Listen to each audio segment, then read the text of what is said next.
welcome to the LinkedIn Live-a-Thon for experience-rich job seekers. My name is Brenda Meller, and I'll be your host for today, and I'm so looking forward to the event.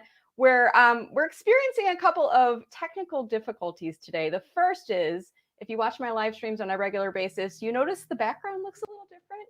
Well, that is because we actually have lost our internet connection, and I just see my first guest speaker just popped into the StreamYard, so let me pause on that and bring Kathy up on screen. And then to disconnect your phone. Come online, Kathy. Are we good? So let me pause on that.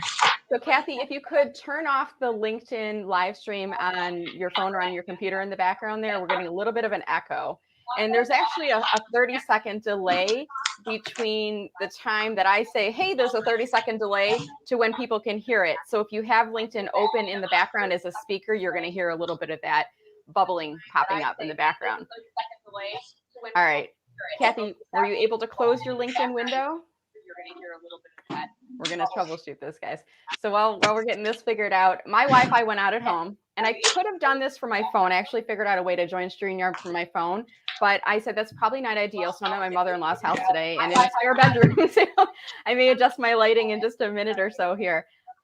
So Kathy, we were trying to get the StreamYard connection working. We had some hiccups, but Kathy and I are both experienced rich, and we know that the way to troubleshoot is by working together. So we were talking on the phone, and we're going to get Kathy started with her talk in just a minute here.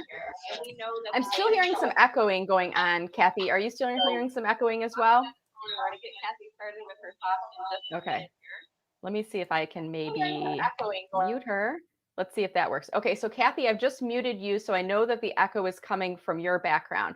So Kathy, if you have LinkedIn open in another window, another tab, close it out, and then give me the thumbs up when you've done so. Oh, we're going to get her back in just a second. All right, so we'll get this figured out, guys. But what I want you to do right now is if you could leave me a comment and let me know if the live stream is working. You can let me know if you're watching this live right now. You can use hashtag LinkedIn Live, or if you're watching this in playback later on today, you can do hashtag replay and let me know when you're seeing the broadcast on screen here. So I see that I'm still hearing replay. Oh, okay. I think Anna, are you seeing this live? I think Anna might have been the first comment coming in. All right, Greg is joining us from Minneapolis. I think we're on. I think we are a go. We just need our first host, our first speaker coming on, and we'll figure this out in just a second. So Anna is watching from Washington, D.C. So thank you so much for joining us, Anna. And while I'm waiting for Kathy to come back up, guys, I so appreciate your comments. I so appreciate the love. Anna, thank you for letting me know. And we have Kathy and Linda, Greg, we have so many people joining. Let's see. Kathy? Can you hear me now? I can hear you now, and I do not hear an echo anymore. We got it figured out. Power keeps going out, so I'm praying my computer will work. Well, let me give you a workaround too, Kathy. If by any chance you lose the connection on your laptop, you can always join by phone, and that would just be on your cellular data. May not be ideal, but my power went out at home too. I don't know if you heard me talking. I'm at my mother-in-law's house this morning doing the broadcast. So we will make do, Kathy. I want to get this started because this is going to be an amazing event today. I'm so looking forward to sharing information and to helping all of you guys. This is a LinkedIn Live-a-Thon for the experience rich, and we're going to get started right now. And Kathy is our first presenter this morning, and Kathy's going to be talking about how to build your own board of directors. Now, Kathy, are you doing any slides, or are you just doing this as a talk today? If you could remind me. I'm going to do it as a talk, but I'm going to ask for interaction, pencil, paper, or in your phone. Record some of the things that you think about, because you're going to build your board kind of along with me. All right, awesome. So let's go ahead and get started. And Kathy, just recall there's a 30-second delay. So if you want any participation from the audience, I'll pull their comments up on screen. But from here, I will give the floor to you. Okay, sounds good. I always like to start with a story. I wrote a book called Career Map, Discover Your Unique Purpose. And it's the first chapter. I kind of like the story because this was my first board of director chosen for me, but I didn't even choose. It just sort of happened. So sometimes they choose you, like Brenda kind of chose me because she's on my personal board of directors. And I kind of think I'm on hers too. So It's the people that you meet along the way, sometimes that you take for granted, that can be the best wise counsel to help you with decision making. I mean, most of you probably are familiar with boards. You know, I've been on state, local government, national boards and that kind of stuff. And the purpose is to help make better decisions. And so sometimes we kind of lose sight of, we need one of those too for us when we're making decisions that are kind of tough. So my story is this. Mrs. Kelly, my kindergarten teacher, I was 5 years old. I was sitting with my mom in a PTA conference. And fundamentally, this is what Mrs. Kelly said about me. I would feel comfortable leaving Kathy in charge of the class if I had to leave the room. She was the first person who saw leadership in me. And obviously, she was one of my favorite teachers. And that started the, you know what, sometimes you need other people's perspective on how to make best decisions, because sometimes you don't always see either the blind spot that's not so good in you or the blind spot that is really good in you that you don't own because you think that you don't have it. Sometimes that's what boards of your own will help you. The other thing I learned about being on boards is there's a lot of camaraderie, a lot of thinking partners, a lot of people that have different ideas and processes and ways of doing things. And that's really rich, because sometimes you get the benefit of that experience and you're not having to like endure some of those hard knocks along the way. So, and every board that I've been, net giving is a theme that both Brenda and I espouse to, and that means investing in other people and helping them to be successful in ways that maybe they couldn't do on their own, or they're afraid or whatever. So it's courage building too. So with that, some of the kinds of things that I did within the book that kind of forced me to think through who my resource people were, or who my personal board of directors were. And you're going to hear from another one of those later today, by the way. Bill is going to speak, and he's somebody that I treasure and do thinking partnership with too. But I'm going to give you some categories for you to think about as we build your personal board of directors. So I want you to think about first, who's the best listener in your life? That it's kind of your go-to person, sounding board. You can kind of like bounce things off of, and they can just kind of give you a different perspective when you do that. So if you have somebody like that in your existence, so to speak, I want you to write one or two of those people's names down so that you capture that. Who's your listener, encourager, sounding board? That's step one. I'm going to give you a minute to think about that. And I'm sure you got somebody in mind. So here's the next one that I always advocate in today's world, because I'm a multi-generational leadership coach. I do everything from the first leader to the, executive level. So I have at least one, if not more, reverse mentors. In other words, I have people that are younger than me, that are in a different generation than me, that I ask for guidance and counsel. So who do you know that's younger than you that is a go-to person that you could access? Or maybe somebody that you could look for if you don't already have somebody. So that's the second one. Emily, the story behind Career Map, is my editor, and she's 31 years old and I'm 60 plus, and I'll leave it at that. But I've learned a ton about how to write, be an author, how to respond to people that are younger than me, because she coaches me and mentors me along the way so I can reach as many people as I can in the younger generation.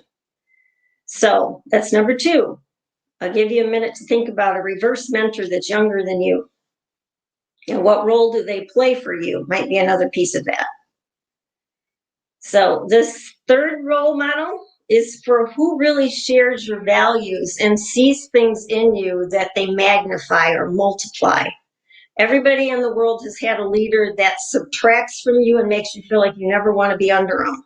And then you have some that are, just coaches, just naturally, they care about you, they invest in you, et cetera, et cetera. Well, that was Bob for me. He was a department chair at a local university, and he gave me my first leadership job when I didn't even think I had any leadership skills.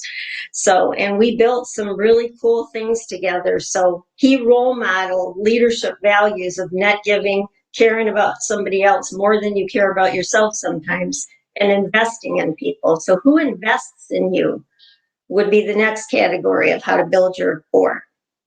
I'll give you a minute for that one.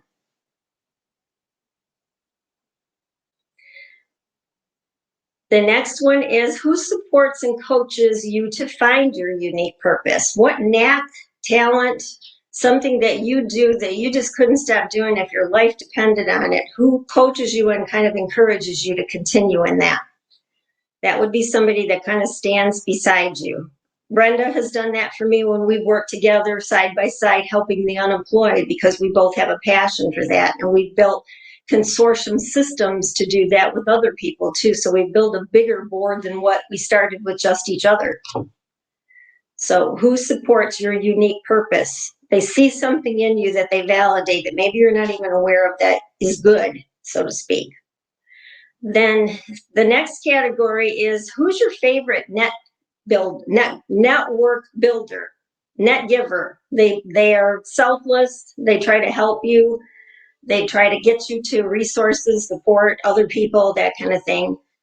Gail is my person for that. Gail Sanderson runs a group for unemployed HR people. She is the best networker I have ever met in my life. She knows everybody on the planet practically. And if you need something, you ask her, she'll have a connection for you. Who's that kind of person for you? Give you a minute for that one too.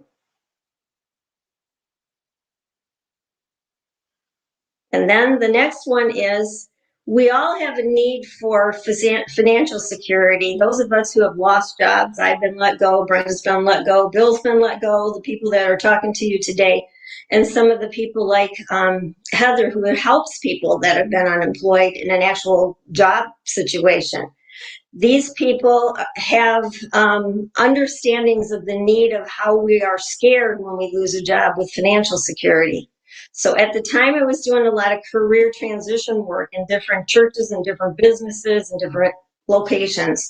I met Nancy, who is not only a person who does what Brenda and I do to help unemployed folks, but she's also a financial planner for Merrill Lynch. And so she's my go-to person to keep me financially sound. So who's your financial advisor person that you would like, or that you already have, that you would put on that board of directors? We don't always think of that in the personal sense, but that's a part of our whole life. So we need to add that financial component of how do we do that best.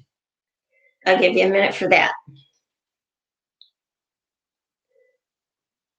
Then the next category is, who's the executive leadership, who's the go-to person on your behalf? Have you ever had one? I've had multiple ones. That same Bob I talked about earlier is one of them. But Bob was a leadership sponsor to open doors for me. A sponsor is different than a mentor. A sponsor actually gets his hands dirty or her hands dirty and goes to bat for you with somebody and advocates for you so that you can get promotions and go higher. In whether it's a job, a ministry, a volunteer situation, they're the advocate that goes before you. So if you have one of those, or you need to seek one of those, the next category. So I'll give you a minute for that.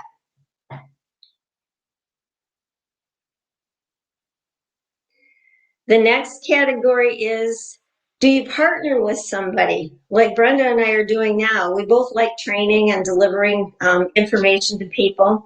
I have a thinking partner that actually works with me. We financially work together and do leadership training together. Her name is Denise. And she's also a thinking partner because we both love to design. And so we spend lots and lots of time on how is the best way we can teach leaders to be leaders that are intentional and not to be command and control oriented, so that people can thrive and grow underneath there. So she's my go-to person for a thinking partner when it comes to designing training.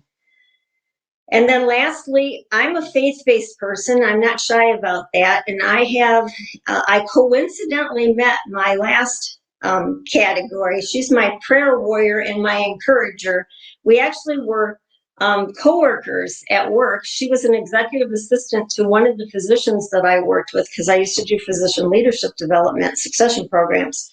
And I didn't realize it was her that I met in a training that I did for, staff. We went and connected, and she's a pastor. And so when I need somebody to talk to on a spiritual level, she's my go-to person. She's the first person I call, and we encourage one another. So it's a faith-based encouragement level. If you have that belief system, then who's your encourager in that thing, in the things that you most believe and hold dear? So those are the categories of building your personal board of directors. I'd be curious to see if anybody has any questions about it, or if you want to let us know something about that I can relay through the chat. What's your thoughts about personal board of directors? Are we hearing anything, Brenda? I think I was muted. Let me try this again. Can you hear me now, Kathy? Yeah. All right, I'm going to give a little shameless plug here too. I just picked up your book, and as you were walking through the step on building your personal board of directions, I heard you mention several categories that are in this book that you've written. Career map, is that correct? Yes. Okay, Kathy didn't know I was going to bring the book, guys, but she may have guessed that I might have brought that up. But I'm going to drop the link in comments in case anyone's interested in checking that out. And we're asking for feedback. What did you think of this building your personal board of directors? Was this helpful for you? I'm starting to see some comments coming in here. Kathy, Terrence is saying, love this material. So some folks are watching and really having gaining insights here. Michelle's going to be on later with us today, and Michelle says definitely need to have a personal board of directors, excuse me. Terrence is, I think he's summarizing. Did we get this right? Sounding board, reverse mentor, person that shares values, invest in you. Did he get this right, Kathy? Yeah, absolutely. And you know what? Here's the good stuff. You can add categories if you need more than what I've given you. These are sort of the basic ones because I've had that good fortune. But some of the people that I'm closest to, I sat with on boards, and these people are who you are closest to. They know you the best. And one of the reasons I name my company Know You is I find constantly that people undersell themselves and don't realize all that they have. And these kinds of board members can kind of validate skills for you. And here's a tip for those of you that might be looking for jobs and you dread those interviews and that kind of stuff. If you listen to your board of directors and they tell you positive things that you're good at, and you go, oh, pshaw, not that thing, it's no big deal. Well, it is a big deal because if it's easy, it's a skill. And sometimes we minimize those skills. So we need that wise counsel from our board members to remind us of what we can do to energize us to get ready for those interview things that we dread because they're kind of challenging and they're scary and that kind of stuff. But when you get those validated skills, this is chapter 1 of Career Map. When other people say something positive about you, particularly from your personal board of directors, then you can own it because they validated it. And most of the time, you're not even asking them to tell you, they're offering it. So you know it's real, right? So here's a tip for you when you get that dreaded tell me about yourself question that HR people like me and Bill and others ask because we want a kind of a broad brush look. It's not my favorite question, but it's still asked. Instead of saying, because it feels like bragging, hey, I'm good at this, instead of saying it that way, say it this way. Let me tell you what some of the people that are closest to me have said to me about my skills. Let me use their words to tell you about it. And you're off the hot seat because you're not bragging about yourself. They're bragging on you for you. And that's another good resource to get from your board of directors because they know you better than you know you sometimes. Good point. And Kathy, I do see one question. Let me just scroll back up and try to pull it up again here.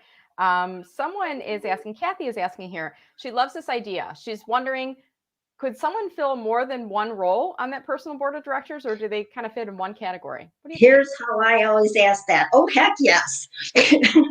Because a lot of times they're multiply in your life. They could be a sibling, they could be a best friend, they could be whatever. Most of the people that are on my list were dearest people in the world that were beyond personal board of directors. They were some of my dearest friends, and they still are. And the interesting thing is that two people that are on my personal board of directors, for some odd reason, are still deep enough in my heart, even though they passed away, that I still remember things that they told me when they were alive, and I never forget them because I think that sweetens the counsel. So if there's people that have passed on that have told you good things as you've been growing up or in your adult years, pay attention to that wisdom because it probably is still true for you because they knew you so well. That's very true. Yeah, very true. And people, they carry on with us. Their memories carry on. The learnings from them carry on as well. Here's another question from Elaine. She loves the concept. And she's wondering, is it necessary for it to be reciprocal? Should you be providing something to them as well, Kathy? Thoughts?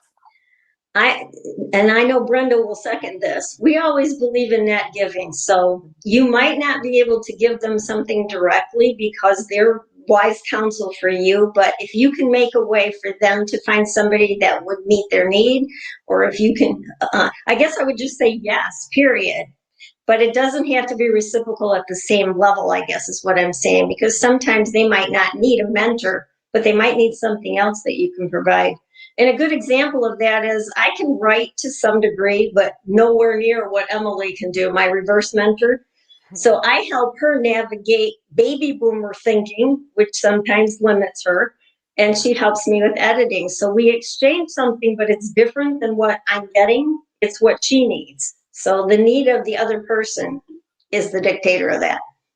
Love it. And I did see a couple people that said they missed the categories. We did pull them up on screen in one of the comments earlier from Terrence. So you can look back in the comments there and see on LinkedIn the categories. Thank you so much, Terrence, for doing that, by the way. We appreciate it. I also want to remind everyone that this whole session is being recorded. And if you're on my VIP email list, I'll be sending a playback containing all of the links and instructions and videos and everything that you're seeing here today. So just make sure you go to mellamarketing.com/subscribe.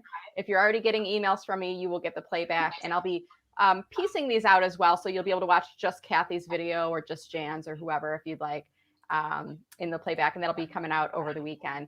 So let's see, Kathy, we've got a lot of other comments coming in here, and Peter, he hadn't really thought about it, but he calls it his kitchen cabinet, you know, kind of similar concept, right, as the board?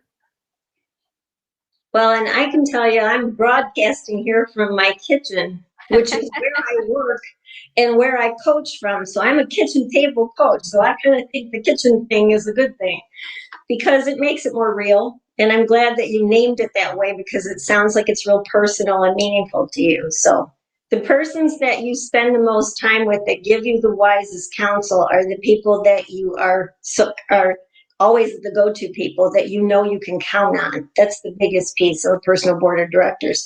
Other people will come and go, but they're committed to you because they servant leaders, they care about you, they see things in you.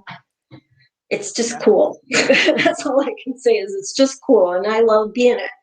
And by the way, I'm a kitchen table coach. Just, send me a LinkedIn shot and we can talk because I love to help people. So that's just an open offer.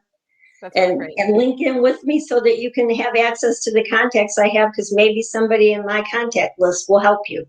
You never know, right? And speaking of that, Kathy, as we get to the end of our time here today, together on your interview, at least, I've dropped your LinkedIn URL in the screen so folks can see it. I'm also going to drop it in the comments on the live feed just to make it super, super easy for you guys. Just a click to go over to Kathy's profile. You'll see it up on screen right now. Invite her to connect. And when you do so, share with her something that you learned from her talk today, or just remind her that you saw her on today's LinkedIn Live-a-Thon event in your invitation to connect. And Kathy, I just want to thank you so much for being our first presenter for today and helping to kick off our event. And again, reminding everyone, when you are experience rich, even if we have technical difficulties, audio problems, issues with links or Wi-Fi, we figure our way out together, don't we, Kathy? Yes, we do. Thanks. And I have one more thing to say. Go be on somebody else's personal board. They need you as much as you need them in some way, or find somebody that you can connect them to so they have the resources that they need. So be one and ask for one is my thinking. Wonderful. Well, thank you so much, Kathy. It's been a delight. I'll start to remove you from the video now, Kathy, but if you'd like to go on LinkedIn, find the live stream and join the comments. There may have been a couple of comments or questions we didn't get to, but thank you so much, my friend. And guys, I want to let you all know, Kathy is, I call her my career fairy godmother. When I was going through some really hard times in my career, I remember meeting with Kathy at a pie place, Grand Traverse Pie, and kind of pouring my heart out. And she said, hey, it's okay. And she helped me to see the good in myself and in the situation and the opportunities. And there's been certain points throughout my career where Kathy's reached out, and I'm like, how does she know? I've had like a bad day or something's going on, and she'll email me and she'll say, hey, I just wanted to check in on you. I'm like, is there a camera? How does she know? But you really have been just such a guiding light in my life, Kathy, and to so many others as well. So thank you so much. And I want to encourage the audience to connect with you and follow you. Thank you, my friend. Have a wonderful day. Okay, bye. All right, guys. Thanks so much, Kathy. All right, I'm going to pull Kathy off of screen here, and I'm just going to give we're kind of in between speakers right now. I'm going to pull Jan Barlow up on screen just so we can say hi and test her audio real quick. Jan, are you ready? Give me a thumbs up if you're ready to go. Jan is like thumbs up. All right. Hey, Jan, can you hear and see me okay? I can. Thank you so much. Can you hear and see me? Perfect. You're good. Let me take you off screen just for a moment, and I'm going to see if I have anyone in the audience who might want to do a video introduction of yourself. We've only got a few minutes before our next speaker starts at 10:30, so this is going to be a quick process. If you are interested in coming on camera right now and doing a 1-minute introduction of yourself, you need to be a connection of mine. You need to message me on LinkedIn right now and say, hey, I'd like to do a video introduction. Now, I'm putting you on the spot right now. You may not be ready right now to do this. If that's the case and you want to come on some other time today, still message me on LinkedIn and I will send you the link and you can come on a little bit later on today. You do need to be experience rich. What does that mean? You can define where that line in the sand is. I say you're age 40, 50, 60 plus, right? You're an experience rich job seeker. You do need to be in career transition, actively looking for a job. And the introduction is going to be you telling us what is your targeted job title, what's your targeted geographic area, and maybe something about yourself that will demonstrate to any employers watching this why you'd be an excellent candidate in addition to their team. Okay, so I do have one person that had reached out to me beforehand, Sherry Underwood. I just messaged her the link. Sherry, I'm not sure if you're watching. If so, go into your LinkedIn messages right now. And then if you could click on that link to join us on StreamYard. She agreed to be the first person to do the introduction for us today. And this will be an opportunity that I'm opening up to any experience-rich job seeker throughout the event. So basically, we'll have a speaker for 25 minutes, and then we'll have a 5-minute break in between where I'll be able to give some announcements. Thank you guys for watching. And if there's any job seekers who are experience-rich in the audience watching, I'll bring you up on screen as well. So great opportunity for visibility. Wanted to let you guys know that I've had several employers reaching out to me saying, hey, can I come and join the speaker lineup? I have some job postings. And I said, no, this is really speakers sharing information with job seekers today, but please come into the chat and drop your links for job postings. We have a lot of experience-rich individuals who are watching here today. All right, so I'm just going to see if there are any comments coming in chat. Terrence, you were great with the summary there today. I was kind of doing some things behind the scenes here. I wasn't able to pull that in real quick here. And I do see, oh, Sherry, I'm a little bit tall on the comment here. I see Sherry's on. I'm not sure if you're able to join right now, Sherry, and we may have to do this in the next break over because we're nearing the 10:30 mark right now. All right, let's see here. Thank you very much, Kathy. And Kathy, so many great comments from you for doing this. Lori Jo, thank you so much for watching, my friend. I love that I do this. I did a couple of these earlier in the year. They worked out well. And I wanted to try this again with a more focused approach on helping the experience-rich job seeker. So my pleasure to be on. All right, so I think we're now going to move into our second speaker. I'm going to bring Jan back up on camera, and we'll say hello for just a minute here. So let's see if I can get her up. Okay. Hey, Jan, welcome back. How you doing today, my friend? I'm doing great, my friend. Hey, just so I make sure, can I share my screen after? You can. Yeah, you can actually during your presentation, if you have something you want to share. So the way it works in StreamYard is you share it, and then I, as the host, have to approve it. Awesome. And then you'll have screen share privileges, and you can navigate or do whatever you'd like in there. All right, then I'll just wait for a little bit. All right, cool. So a little bit of background here, guys. Jan Barlow and I have not met in person, but her name came up from, now remind me who it was, Jan, the first time I heard it. Amy Pearman. Amy Pearman. She reached out and she said, you got to connect with Jan. She's absolutely amazing.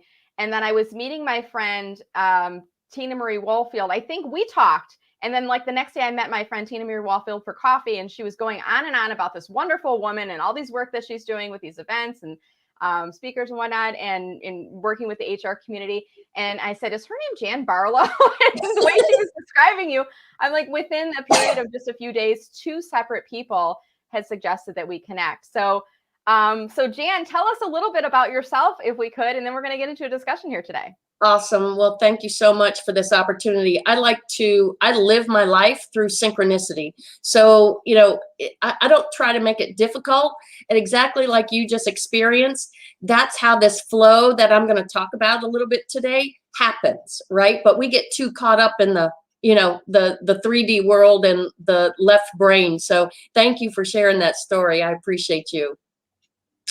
So really my story is I used to work for a global pharmaceutical company. I was fortunate to create my own job there not by accident, but it was one of those things that I was in business development and in laser vision correction. So I would go out and help the docs make money at integrating their LASIK practice, right, into their pathology practice. So predominantly I would go to trade shows, talk to doctors, and the clinical side of the group, because they would demo the laser and the medical equipment. Well, we were always short-handed with the clinical group that they sent. So I just kind of learned how to do that. I was already mechanically inclined. I was interested in it. I would talk to the R&D people and the clinical people. So I became part of their group as well. So literally, they said, Jan, how would you like to do both? So I became pretty much the department's secret weapon. So I could go in and train the doctors on how to operate the laser, and then go tell them or teach them how to make money at it.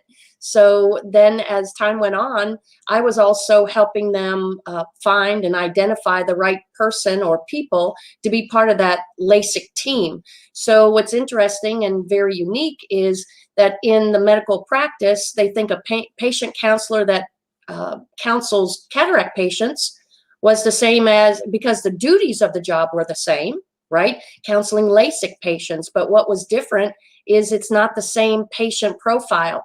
So you have one patient that is sick and they're, they have insurance and they might have a small copay, but they're not really picking up the brunt of the procedure.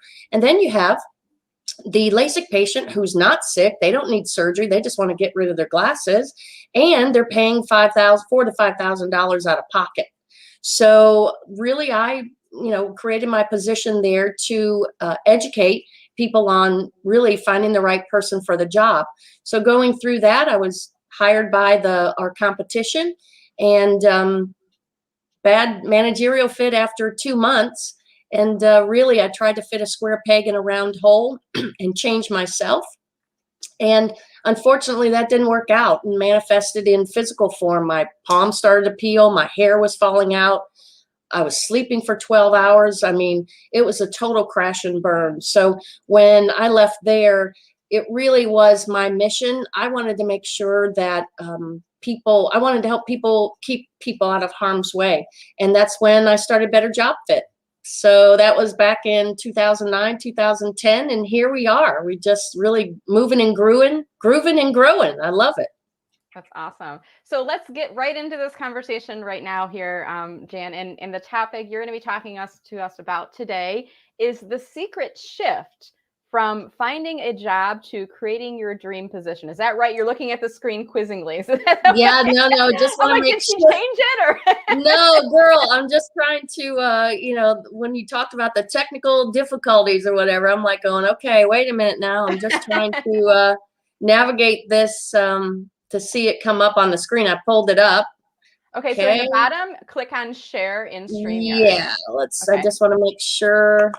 Okay, and while you're doing that, I want to just explain to folks. So this morning, if you're joining me, you see my live streams regularly, you're like, why does the background look different? Well, we lost Wi-Fi at my house this morning, Jan. At about 8 o'clock, when I was getting things set up, I didn't panic at all. I'm like, we'll make this work. And we've got some power outages that are happening. They're doing repairs right now and whatnot. And I'm like, well, I was at Starbucks yesterday. I saw there's some tables open. I could go there. Or my mother-in-law lives a couple miles away, and her internet was still up. So here I am in her room. All right, I think I've got the screen. So if you could if I click on add to stream, it's actually going to do like a mirror effect. So navigate to the page that you want to show. So you're not going to be able to see yourself on the screen, but navigate to the panel where you want to show. So right now, if I Oh, here we go. Perfect. And then if you want, you can pull it up into full screen mode. Can you see that okay? Yep. Okay. You might not be able to see yourself, but we can see it up on screen, Jan. Okay, cool. Cool. Thanks for confirming. I just wanted to make sure. I'm like, oh, Lord, is this working? You're all set. So I'll let you take the floor from here, Jan. I'm going to pull myself off of video and I'll come back on as we near the end of your time. Thanks so much. I appreciate you. So again, everybody, thank you so much for joining us today. I really want to share the secret shift from finding a job to creating your own dream position, because really it's a slight shift, but gosh, it will create a big difference when it comes to your transition. Again, if you have any questions, please feel free to message me on LinkedIn, Jan Barlow, or jbarlow@betterjobfit.org. My intention today is to really help you think differently about yourself and your opportunities, because a lot of times we get caught up in this paradigm or this pre-programming mental, attitude toward career transition or transition of anything, and we get stuck in the left part of our brain. So today, my intention is that, please, I hope that something today that I provide to you, some pearls or whatever, will help you experience a shift in thinking differently. So after my transition, I noticed that the job search and hiring process was broken. When I was working with doctors and finding the right job fit, or the person for the right person for the job, I just looked within their own practice. So I didn't have to, or literally the local Starbucks. Literally, I'd go in the night before, I would go into a Starbucks and pass out my cards. I would talk to some of the people that work there and said, hey, if you're ever interested in changing jobs, give me a call. Because what was really proof was Starbucks was training people in customer service, and that's truly what you need for that position in patient counseling. So I didn't really have to go out and do the job postings for the doctors or whatever. So when I was going to do it for myself, I said, this is flipping broken, like how archaic, right? So that's really coupled with my passion to help people, help keep people out of harm's way in their career transition. That's really that's really what my bouncing off point. So a question real quick. So, and please, Brenda, if you could share some answers with me, I'd appreciate it. Who has jumped into updating your resume and your LinkedIn profile, but you don't really feel like you're connecting with the words or the job descriptions or your 30-second elevator pitch? Anybody? Anybody experience that? Can I say this? And Jan, just so you know, it takes about 30 seconds. We've got a delay from the time you ask the question until they hear it. Oh, cool. Thank you for reminding me. And then it does take them a couple seconds to type in the comment, click on submit. So it's cool. About a 1 minute delay-ish, depending on typing. But while we're doing that, I want to just remind folks, drop your introduction into the chat as you're watching the live stream today. There are many employers that are going to be watching this today, and maybe the playback later. You never know when you're going to bump into somebody who might be have a perfect fit for what you're looking for. So we have had a couple people saying yes. Kim Johnson, Clarissa, looks like the comments are popping up now. I love it. I love it. I just know when I was doing it myself, I'm like, God, I just feel like there's somebody else writing this, like I'm observing. And it felt fake. I'm like, oh, and it felt so, I don't know, just really, I didn't connect. I was writing what my job duties were. I was writing my experience. I'm like, it's like I was writing it for somebody else. But I didn't connect with it, right? And I said, oh, whatever, that's just probably normal, right? Well, and also, who has noticed when you're conducting your online search, you don't feel like you're getting good results or seeing enough options or opportunities? So you're going and taking time to type in your search and you press enter and just nothing's coming up. You're like, really, this is it? Like, I'm experience rich. It's not really resonating with me. Anybody experience that?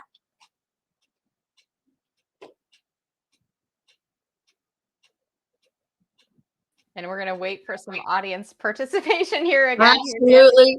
now that you know about the delay, it's not awkward now that you know. It's just no, it feels nice. It's good. It's a nice and easy flow. Hi, right? Yeah, nice and easy flow. I like that. Yeah. See where you go from Dawn, still trying to find the right words to say, and Clarissa commenting, yes, we write it for what we think others want to hear. Yes. Right, so true. What we think somebody else wants to read. See that disconnect? It's a big aha moment when you notice, I'm writing it for somebody else, right? So another situation, who wants to explore other job options or opportunities in other positions or industries, but you don't know how to go about translating your work experience?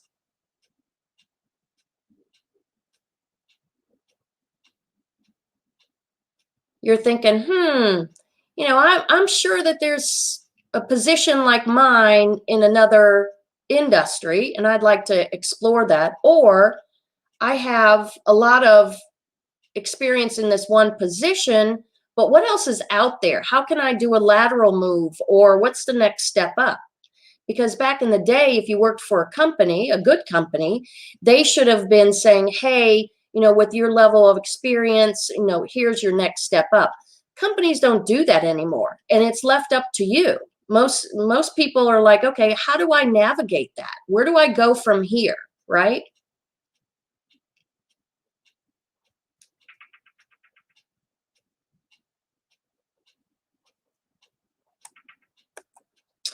So also another question, when you're reading a job description, have you noticed yourself reading it like a checklist? I can do this, I can do that. Yes, yes, yes, yes. I've done this for 10 years, right? How many people get into that habit when you're reading that job description? You're just going off and checking off boxes, and then you apply.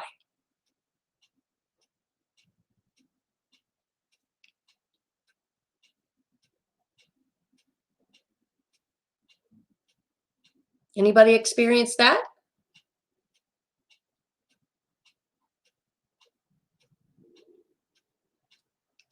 I know I did when I was catching myself doing that, not only when I was trying to write my resume and not connecting to the words. I'm entering in job descriptions and titles, and that wasn't really giving me a lot of fruit, good positions. And then when I did find positions, I catch myself reading the position and the duties and just going check, check, check, check, check. Yep, I'll apply for that one, right? You're, again, using the left part of your brain. So what's the secret? Well, the big secret, before we get to that, the first is this question. What's the definition of the word find? Anybody? Just type it in. What do you think the definition of the word find is? How I came up with this back in 2018, I came out of dead sleep and I was called to look up the definition of the word find and the definition of the word create, like out of a dead sleep. So I had been thinking, I said, okay, I was doing these workshops for the career networking group. And I said, I need a name for them. I need to brand these workshops. So again, within a couple of days, that synchronicity that kicks in, I wake up out of dead sleep, says, look up definition of find and create. Well, the definition of the word find, hold on to your hats, is one of the first definitions that popped up is the definition of find, to happen upon by chance. So, when we go around saying, I'm trying to find a job, and you feel your shoulders roll forward and you feel a little heaviness, well, words have a vibration, right? And they affect us. Our body's 65% water, right? So you're walking around saying, I'm trying to find a job, and it just feels like maybe, maybe not. Well, that's why, because the definition of the word find is to happen upon by chance. Now, create, on the other hand, now that's a powerful word. Create means to bring something about in existence. Well, that's empowering, I mean, when you say you create something, that you got some ownership there, right? You got some empowerment. So literally that was my aha moment with that synchronicity.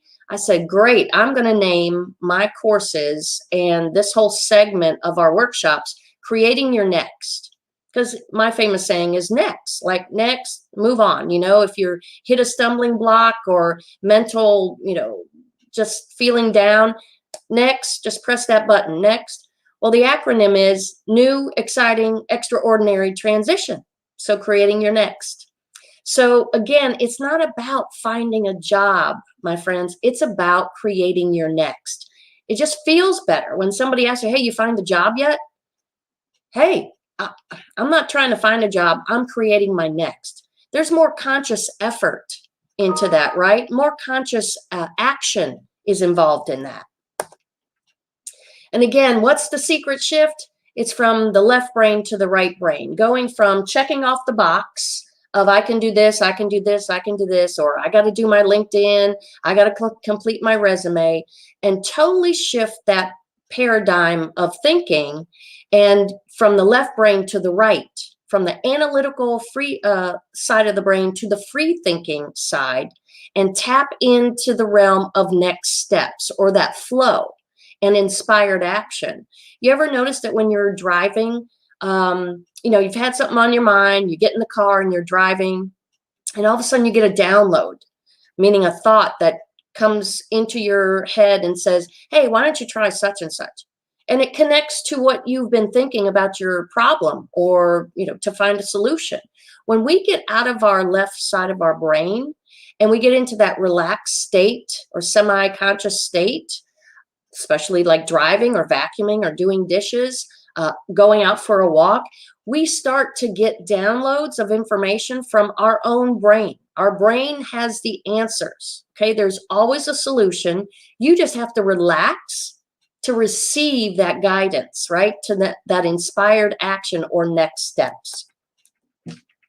So again, the secret, the current process that people are doing, again, you know, check off the box to do the resume, you know, update your LinkedIn profile, start entering in information into the computer for your Boolean search. Well, that's really a push action type of process. You're pushing information into the computer, right? But you're not allowing or in that state of mind that allows the information to come to you. You're just focused on, I'm trying to find a job. Well, you're literally with that mindset, you got blinders on. By saying, I'm just trying to find a job, you literally have cut off your peripheral vision. I mean, physically. When you have that mindset, you have blinders on and you are not open to receive guidance or opportunity. You can't see other opportunities because you're just so focused on, I got to do this one thing. I got to update my resume, LinkedIn profile. I got to just find a job, get on the computer. So that whole action is about pushing information. And that's forcing. What you want to do is be able to enter into the computer information and get a lot of results. When you push or force, you're entering in information, you're getting very little back that's relevant. And when you apply to jobs, you wait and wait. It creates that psychological frustration. It starts to build up. Now after 30, 60, 90 days, 6 months, 9 months, now you're feeling depressed, okay? Your vibration is so low, it's kind of hard to bring you back up, okay? It just starts the cycle. Our brain is programmed for closure. So literally, that's why when we enter in information and we apply to all these jobs and we don't get anything back, we feel frustrated. It's because our brain is programmed for closure, right? Think of Sheldon Cooper and the Amy, right? Or Penny, right? The 3 times, because his brain has to have closure. So the secret is this: you got to have a different mindset and a different discovery versus search techniques. It's not about the search. You need to be in a discovery mindset. What does discovery mindset mean? How does it feel? That's what you need to ask yourself. When you're in discovery, how does it feel versus a search? Discovery is curious, right? Discovery is open. It's not pressured, right? Think of the process of discovery as putting quarters in a slot machine, hitting that enter key and seeing what pops up, right? That excitement of, let me put in these words, cool words that are unrelated, that connect to me, and let's see what happens, right? And get excited. And again, read your resume, highlight those words that really resonate with you, that when you read them, you say, gosh, I remember doing the job and that was so much fun. And, you got to emotionally connect to those words. And then the third is become a cooperative component of the process. Instead of just forcing the information in the computer and waiting to see what happens, start looking at those synchronistic events. Just like what Brenda and I were talking about, how we got connected, right? It all starts with those breadcrumbs. We get frustrated because we're like, okay, we're going to follow this breadcrumb and we want the end result. We want a job. You got to get out of that mode of expectation and allow for that fruit to really show you what you're supposed to learn from it. Or, the earlier presenter, Kathy, as far as saying, should this be a giving and receiving? Yes, it's something that really, it's a shared moment. It's focus on what's coming up for you now and what's the path of least resistance, right? The path of least resistance isn't negative. It's just what you're able to receive now. What's easy for you now? And people say, oh, this is not supposed to be easy. It's hard. That's your perception. You choose that perception. How about saying it's not an overnight process, so why not enjoy it? Why not really enjoy the people I'm going to meet and connect with, and what are the lessons learned, and what are the things that are bringing richness to my life? Again, inspired action. When you're driving, you get those inspired actions or thoughts. Those are the breadcrumbs, my friend, that you need to follow. So let's open up for Q&A, or back to you, Brenda. Awesome. Well, thank you, Jan. As we're nearing the end of the time, can you hear me okay, first of all? Because I took myself off and I want to make sure I can. Okay. I've had that happen, and then people are like, we can't hear you. So I want to just thank you, first of all. This was a great discussion today. A lot of comments popping up in chat. Some of those you saw on screen here, Jan. There's a bunch on LinkedIn as well. Didn't get to everything. I want to just point out, I know you've got an event coming up, and you've got a discount code. I'm going to pop that into the screen as well, and I'll drop that into, actually, let me grab this, and I'm going to put this up on LinkedIn for folks as well. Tell us a little bit about what that workshop's all about. And so thank you, Brenda. This workshop is translating your existing experience, right? Experience rich, to other positions and industries. But this workshop is going to help you do, not only transition to other positions and industries, it could be in the same industry, but we're going to go over really some key pearls. How can you get different results in your search, right? How can you up your human game and really connect to your resume and really start emotionally connecting? That's going to start producing that fruit and those results for you. It's a 90-minute workshop, and it's next Tuesday. Okay, great. And I'm going to pull up your LinkedIn profile up on screen. Jan, are you open to accepting invitations from folks that are watching today's event? Absolutely, please. I welcome that. Thank you so much. Okay, so I'm going to pull your profile up. While I'm doing this, I noticed, Jan, that your LinkedIn URL has some numbers at the back end of it. Would you be open to me telling you how to change it for the benefit of those people on screen as well? Woo! Girl, I'm already going to be, I wanted to, it's so funny you say that. Again, synchronicity. Can we please have a call so we can book some time together? Here you go. So guys, I want to show you this. So if you see Jan's LinkedIn URL, it's Jan-Barlow-197914. I mean, Jan didn't pick that. URL. And there is a way that you can change it. And the way that you would do so, I'm going to kind of show you these steps right now. Yeah. I'm going to go to my LinkedIn profile to show you, because I can't do it from Jan's. So when you go to your profile, you're going to go in the upper right-hand corner where it says edit public profile in URL. You see this link over here to the side? Yep. So you're going to click on that. And then when you go inside here, it's going to say edit your custom URL. Now there's a little pencil icon next to it. When you click on that, the only thing you can change is past the last slash mark.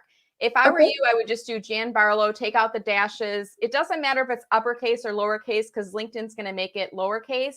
And then once you have done that, just click on save, and voila, it's automatically updated. You've got a simplified URL. I hope you don't mind me walking you through that. No, because I got to tell you, seriously, this morning I was like, oh, girl, I gotta call Brenda, and we got to set up some time because I need some help. So thank you so much. I always want to know why. What is that? Why does LinkedIn give you that number at the end? What good does it do for them? My understanding is it's a member number that they assigned to people when they first create their profile. And it really doesn't serve us any value, but I mean, why don't they just do first name, last name? I don't know, because there's a lot of John Smiths in the world, and they don't want to have John Smith 1, John Smith 2. I'm not really sure, but at any rate, when you guys connect with Jan, please mention that you saw her on the LinkedIn Live-a-Thon event today.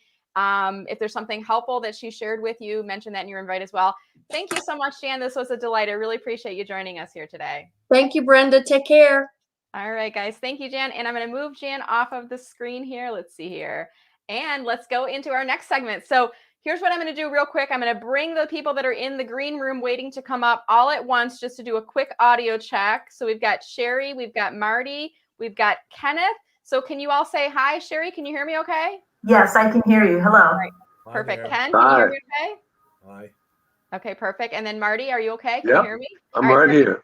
I'm going to take Marty and Ken off of screen right now. And Sherry, the floor is yours. And this is your opportunity. Only keep us in the wide view here. This is your opportunity to introduce yourself as an experienced-rich job seeker. So tell us, what are you looking for? Where is your targeted geographic area? And is there anything else that your future hiring manager, company might be interested to know about you as well? Well, absolutely. Thank you, Brenda. I believe that nothing happens until somebody sells something in business. I'm Sherry Underwood. I am an industry agnostic sales professional in the metropolitan Detroit area. I help sales managers, VIPs of sales, business owners, municipalities, or CEOs who are concerned about finding someone that practices a high degree of customer service, anxious about adding a new team member that really fits the culture, or worried about filling a business development or account management position. My superpower is creating and maintaining relationships. Who do you know that I should be talking to? Awesome, Sherry. And you're looking in Metro Detroit, is that correct? Yes, I don't know if you can see my whiteboard. Oh, look at that. That's fun. So I'm going to pull up your LinkedIn up on screen right now. Let's see if I can navigate and pull this up. This is you, right, on LinkedIn, Sherry? Correct. All right, perfect. So I'm going to drop this into the comments on screen right now so you guys can see her LinkedIn URL. And then I'll also drop it into the chat comments on LinkedIn. So for those of you who are watching, who are aware of opportunities that might be a match for Sherry, please send them her way. We greatly appreciate it. Thank you so much, Sherry, for joining and for being on today. We really appreciate it. Thank you, Brenda. All right, take care. All right, I see that we also have Pam Lippett. I'm going to bring Pam up in just a second here. Pam, are you ready to go? Give me a thumbs up if you're ready to go. All right, there we go. I never like to surprise people and bring them up on screen. Oh, I just lost Pam. It says device is not connected. Pam, we looks like we've got a little hiccup. We might have to try a little bit later on with you. We'll be doing these throughout the day, Pam. If you can still hear me, we'll be doing these at the 5-minute mark. Oh, let's try it. I think we've got her. All right, Pam, you got 1 minute, my friend. Tell us what you're looking for, your targeted geographic area, and why people should hire you or contract with you. Okay, so first of all, my target geographic area is anyone who needs help wherever they are, because I'm a home-based business, as I've been for 40 years, doing different kinds of things. Right now, my company is called the Hill Street Group. I work with companies on their presentations and their communication strategies.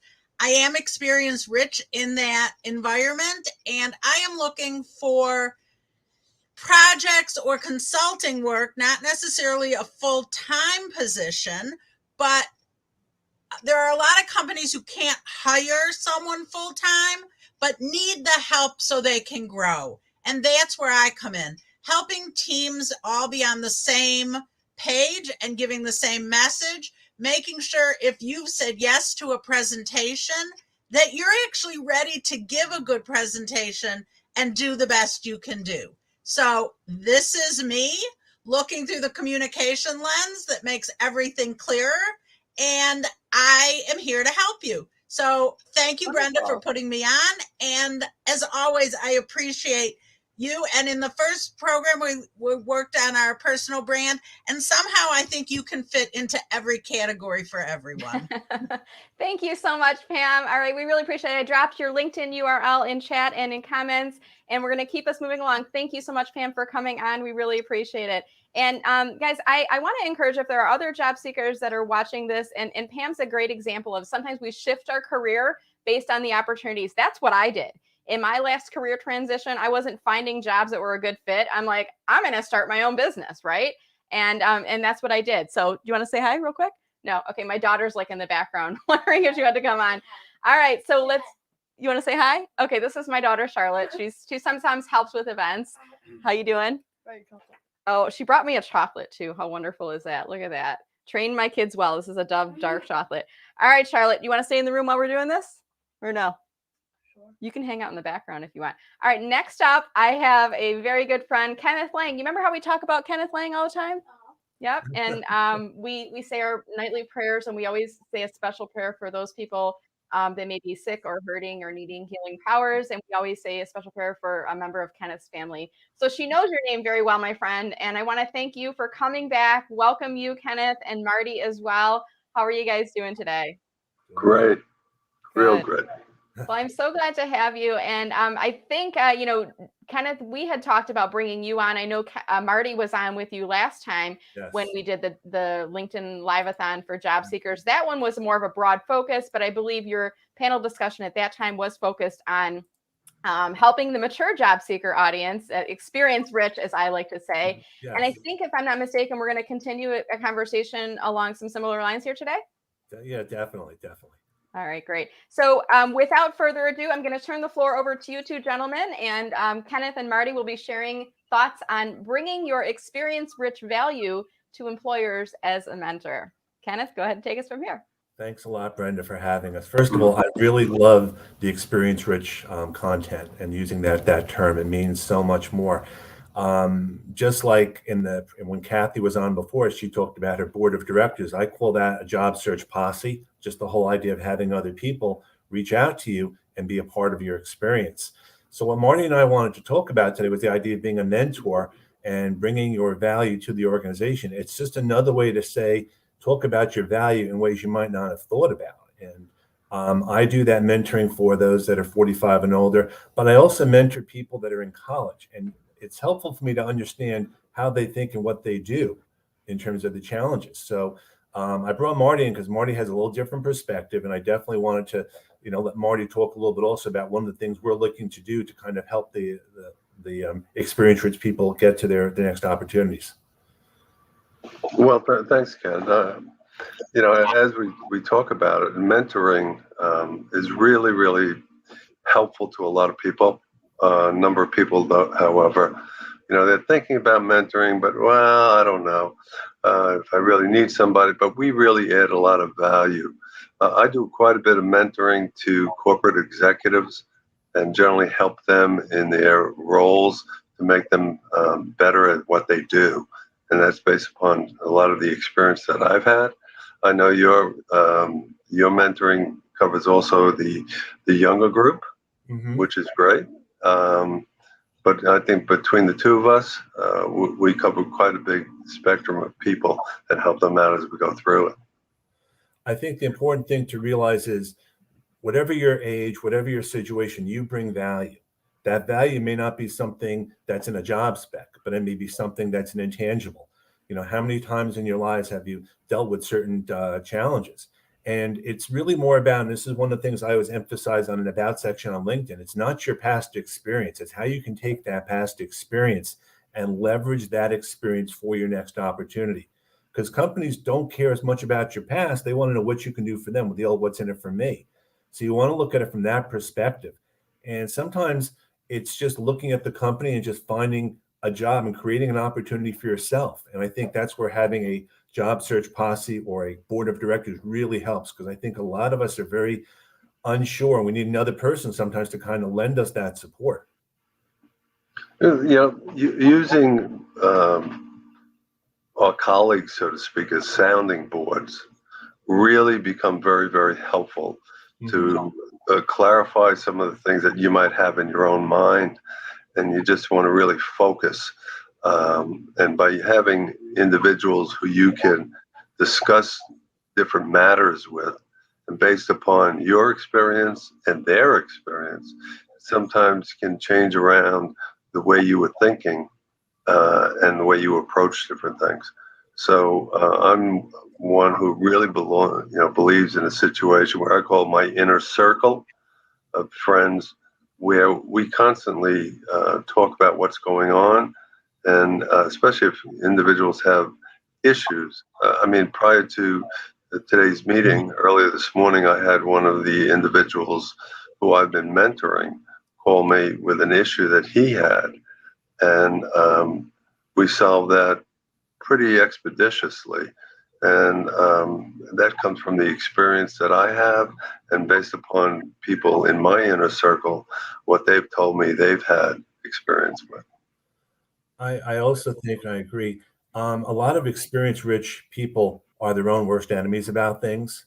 There's no denying what's out there against you, but you really want to look at it from a very positive perspective. And I'd be curious to know if anyone has any specific questions or challenges that they'd like us to talk about, because one of the things which I just realized is very important is when we have people in our New Jersey group that have landed a job, we now have them come back to the group to talk about their experience because it relates to what's going on now.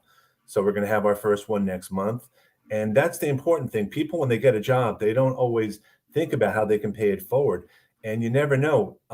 Any of you that get jobs, and you will get jobs, it's always great to keep networking, to pay it forward, and to share, because you never know what you're going to learn from someone else.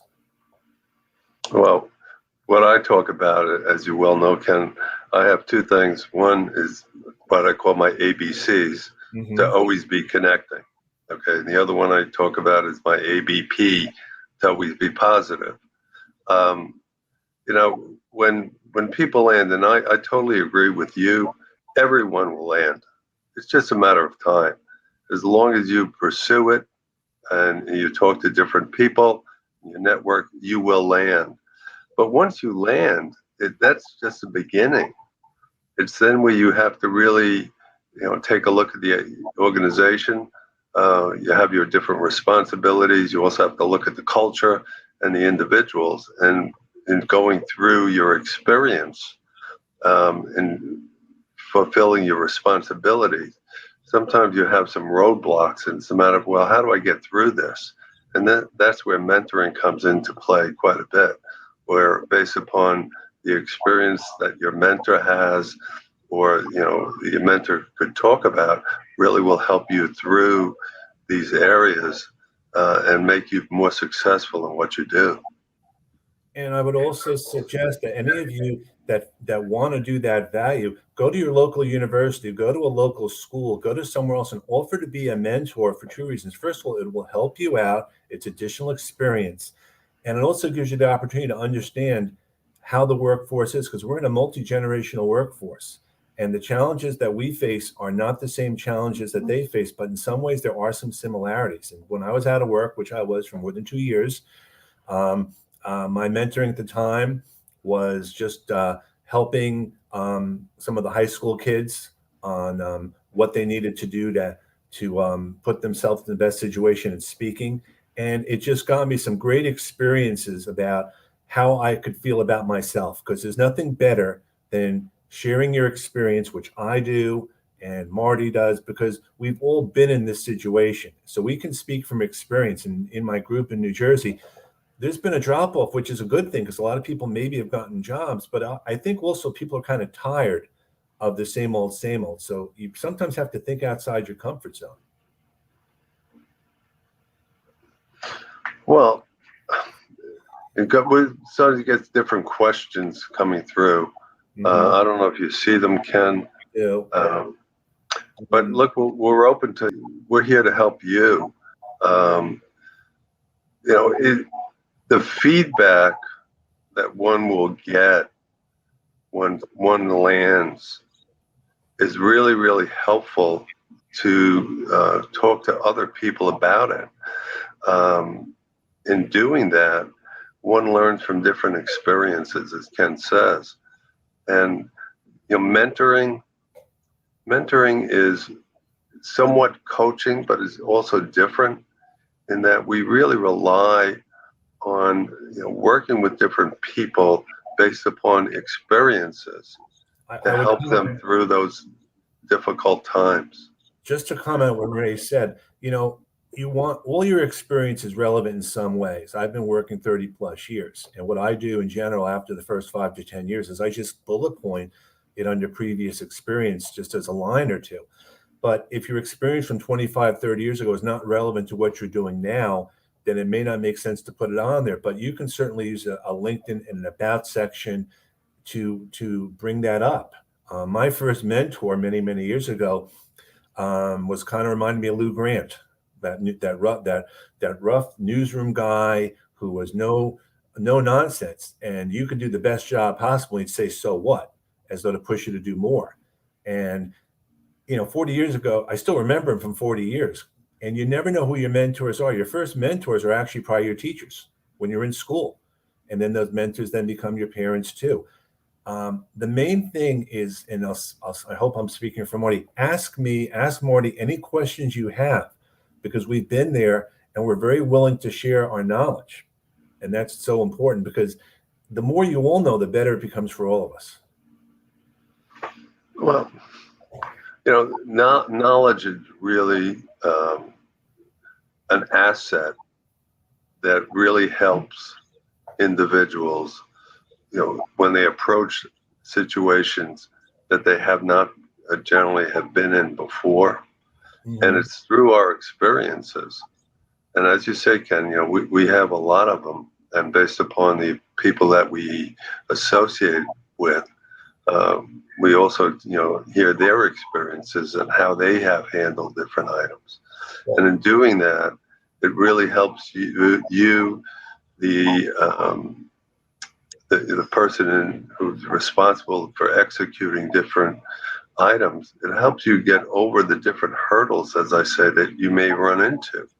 It's through our experience and what we can, relate to what your situation is, which really becomes helpful. It's not that, we're going to do it for you, but based upon how we discuss things with you, really helps you then develop your techniques and how you see things clearer than you may have seen it before. To answer Jeff's question about volunteering as a mentor, I'm a volunteer at William Patterson as a mentor. And what I do is I network with all the other mentors as much as anything else, because you don't know what industry they're in. You don't know how they can help you. I was a mentor when I was out of work for 1.5 years of those 2 years. And I joined that not just to pay it forward and help students, but to see who in my industry was a mentor. And I actually got a couple leads that way. So I think it's so important to think past that. You can never tell. If you volunteer, you never know who knows who. And what I did at the time a little bit is I would actually go on LinkedIn and look them up. And I had that frame of reference when I did the personalized invite. So I think that's what you want to think about all the time, is you just don't know who that person is going to be that's going to be able to help you. And I agree here, some of the best things I've learned in life have been when I failed. And you learn more from failure and from bad situations, because it helps you as a mentor talk to other people about how you handle those situations.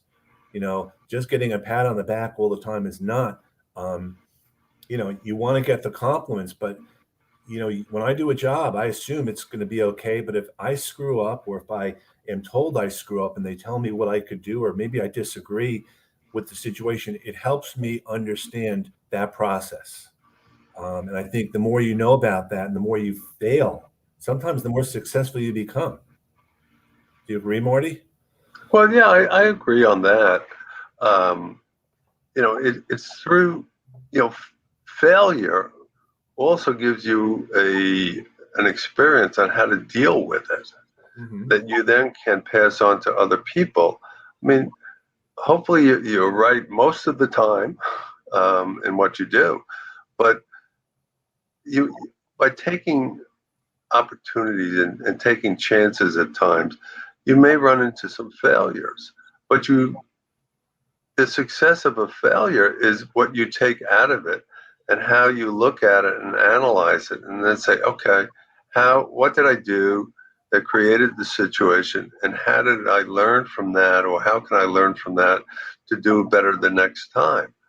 And in doing that, you get a further appreciation as to what has to be done and how to navigate through the situation.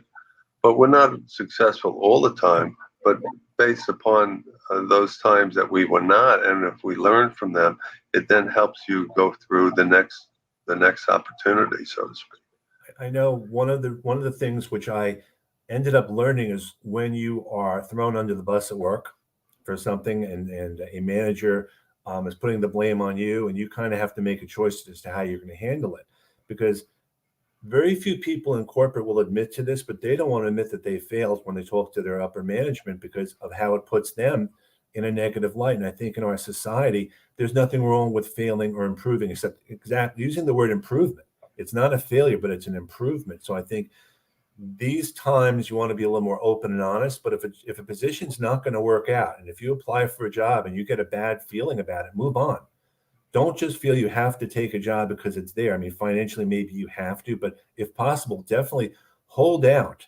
And being a mentor means being a mentor anywhere you can. Lots of local nonprofits, school systems, chambers of commerces, and it all looks great on a professional resume. When they ask what you've been doing the last year or so, it's another thing you can say. It's a good practice for all your soft skills too. By mentoring, and you help individuals, okay, people talk about that. People spread the word about, your help to them and how you have helped them. And that feeds upon itself. And then more and more people will, come to you and ask you for further advice, and you can mentor more and more people. It's by working with them and showing them the way and helping them become successful. That's really what breeds success for you as you go through it.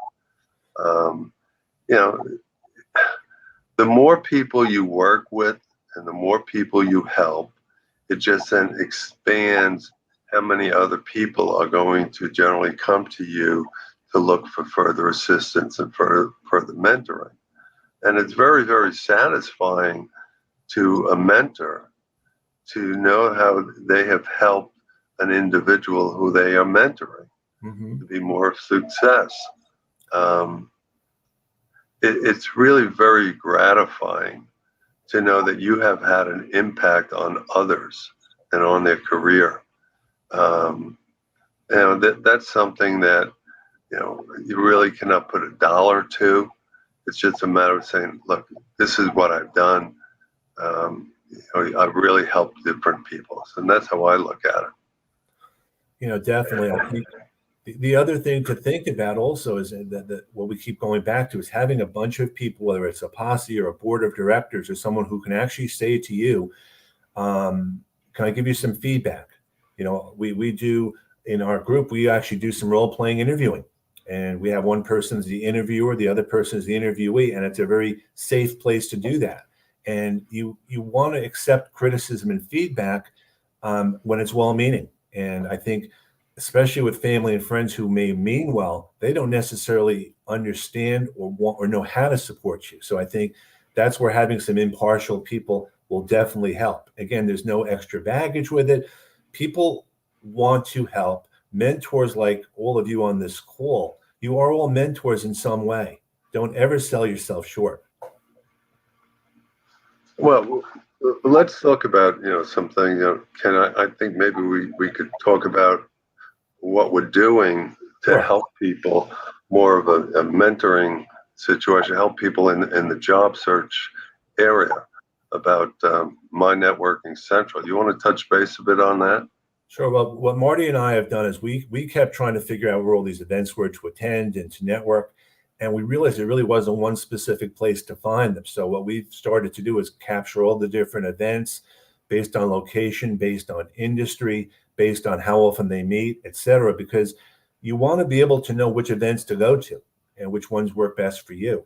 So, we've been relying on a lot of people to share the information. And our goal is for job seekers to actually be able to search it and find what they want, and people who have groups to post it up there. It's a pay it forward thing for us because we think it's very important to share the lessons we've learned. How many times can you go on Meetup or just do searches somewhere? So that's what we're looking to do. And Marty and I come from different places, which is good because you need to have different people in your job search posse board of directors who have different mindsets.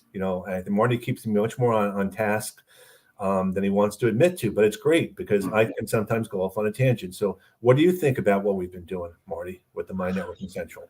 Well, look, we've looked at the situation based upon our experience and trying to help more and more people in mentoring them. I'd have to say when people find themselves in transition, the general, and especially if it's the first time, they are completely wandering and lost. And there's, what direction do I go to? Who do I speak to? It seems that when you become in transition, you're on a different side of the world, so to speak, and things are, well, I don't even know where to turn to first. What should I be doing? And when you and I discussed it with Mark, and we went through this situation, what we're trying to do is help people where they could go to one place and be able to say, all right, I'm in transition and I'm looking for a position, let's say a marketing position. And in doing that, which groups do I speak with? Who do I speak with? What speakers do I have to discuss this with, or who do I have to hear about? And so what we've done with our system that we're developing, which we will be launching very shortly, is that with one-stop shopping, so to speak, if you want to look at it, by saying, all right, this is my background. I'm looking for someone for a group that's in marketing. When did they meet? What's necessary to join this group? Who will be speaking at this group? Okay, when will there be speakers that I need, or different groups at one time just shoot through it? And So we Brenda, solve different problems. So Brenda, I want to mention something to you with your technical difficulties today. I have to share an experience from our Tuesday group. We had a Tuesday meeting, and it was a 1 o'clock meeting, which I know you know about. And right before the meeting started, I lost power, I lost internet, and the speaker did too. And then we found out later on that the group ran itself. We had no idea until after because we couldn't communicate. Mm-hmm. So don't worry. I mean, no, I was like, well, let's see what happens here. And that's what you can do because and I actually gave a shout out to all the people that took that. And again, they mentored, if you will, they took ownership of it in such a way that I never would have imagined. So you just don't know. Well, that is the benefit of being experience rich. Things like this don't ruffle our feathers. They don't faze us because we're like, well, how do we get out of this? Because we've, Kenneth, you and I and Marty, we've had these situations happen before in different places in our lives. And once upon a time, it wasn't social media and Zoom calls, but it was the phone line going out or the printer stopped printing. I mean, okay, so what do? You don't freak out and panic. You think about what are the alternative tasks that I can go through. I would And just if I can't figure it out, who can help me? I mean, one thing I would say as an ending point, when you have a video interview with someone or whatever, figure out in advance what the plan of attack is. If you get disconnected, get a phone number or something just in case, because if stuff happens, you have that backup plan. That's something that someone actually taught me a little while ago. So I definitely want to mention that. Yeah. So I'm pulling up your LinkedIn URL up on screen, Kenneth, because I want to give you a shout out here. Are you open to accepting new folks to connect with you? Absolutely. I would just, if you could just mention that we were on this call, or that you have that, it helps me out a lot, because as you know, Brenda, we get a lot of these wonderful invitation requests that we don't know from where, and it just helps me understand it so I can help you. Definitely. All right, perfect. So there is, let me pull up Marty next up on screen. Marty, how about you, sir? Are you open to accepting invitations from folks that are watching the session here today? Most definitely. As Ken says, just mention that you were on, on the session. I'm more than happy to help you. I've been doing it a long time, and I welcome you. Join my network. Let me help you. Wonderful. Well, thank you, gentlemen, so much for being on today. Any final comments or anything?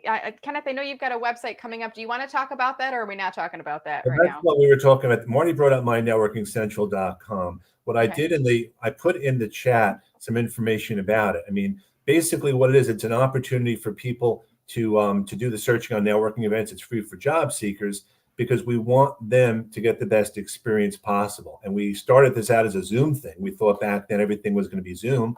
And now we had to pivot to make it either Zoom, virtual, or in person, because now meetings are held all different places. And that's part of a pivot. That's life. Awesome. And is that My Networking Central site, is that up yet, Kenneth, or is it launching? Well, there's a test URL, which I put down for today that people can look at. We'll give people a sense of what it's going to be about. We're waiting for more data, actually, from events and things, because if you do a search now, you're just going to be finding very little searching. So functionally, it's fine, but definitely. Okay, so stay tuned.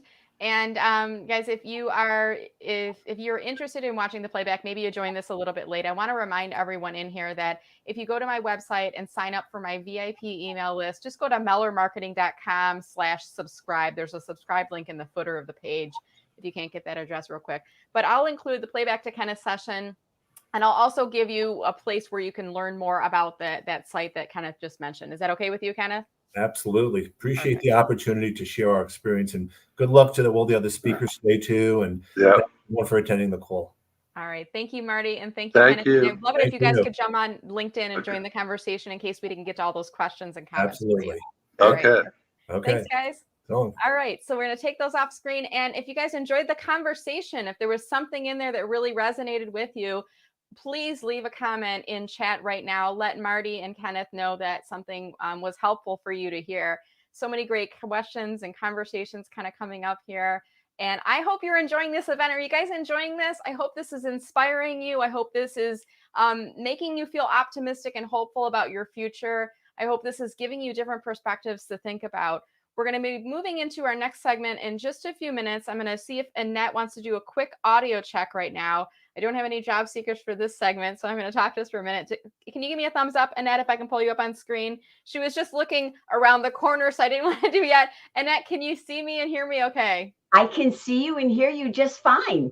All right, perfect. I'm going to take you off of screen just for a second, and then I will be pulling you back up on screen at 11:30, which is just a minute to go. So I want to welcome everyone. Thank you so much for joining here today. We are doing a LinkedIn Live-a-Thon for experience-rich job seekers, and I'm going to drop a little ticker on screen right now to remind you, if you have not done so yet, please introduce yourself in chat.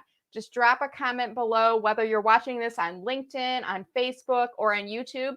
You never know when there could be a hiring manager or recruiter who sees your name and tell us, what is your targeted job title? What is your targeted geographic area? They may click to go onto your profile because guess what? They're hiring for that position. So don't be shy. Introduce yourself in chat.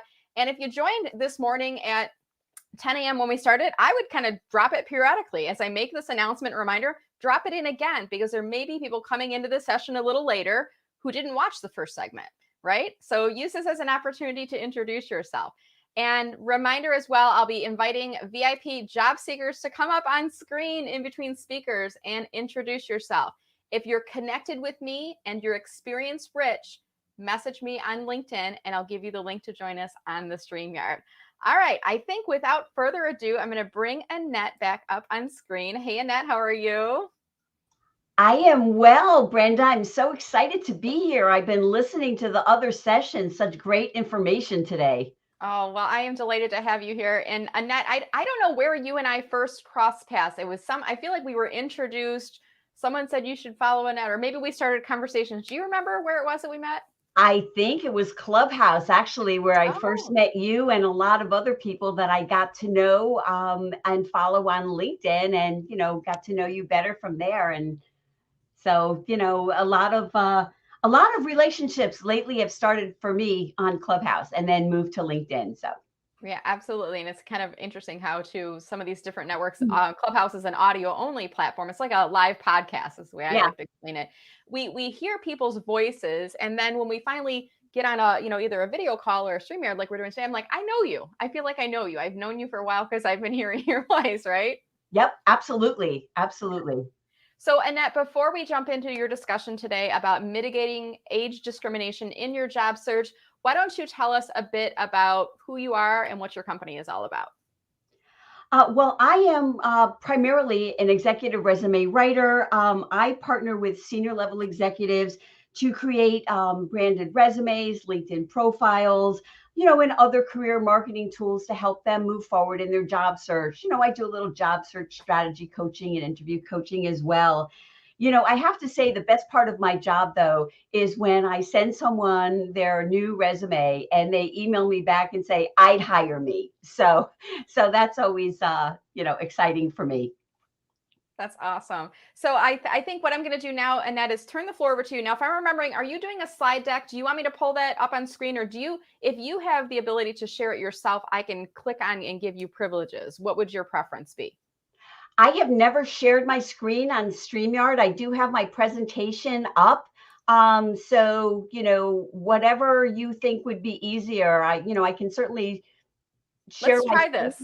Let's try this together. And what I love about today's session, this is all about the spirit of community, helping others, leveraging our experience-rich talents, if you will, and you know, helping each other through the problem. We've had a couple technical hiccups. They were good learning experiences. So let's do this right now. And if you have your presentation up on screen, Annette, what you'll need to do is click on the share button on StreamYard. So in the bottom, Annette will see this, you guys won't see this, but there's a share button, and then it'll give you the opportunity to navigate to the Chrome tab or the whatever is on your desktop. And then when you click on that, click on share. It's going to share it to StreamYard, but I have to approve it before it goes live. So it's a two-step process on there. Right now, I'm not seeing it yet. So let me know when you've clicked on it. Okay, now I can see it. And now I'm going to click on add to stream. And now you're going to navigate over to the presentation deck window. You're not going to see yourself on video, I don't believe, Annette, but I can still see you.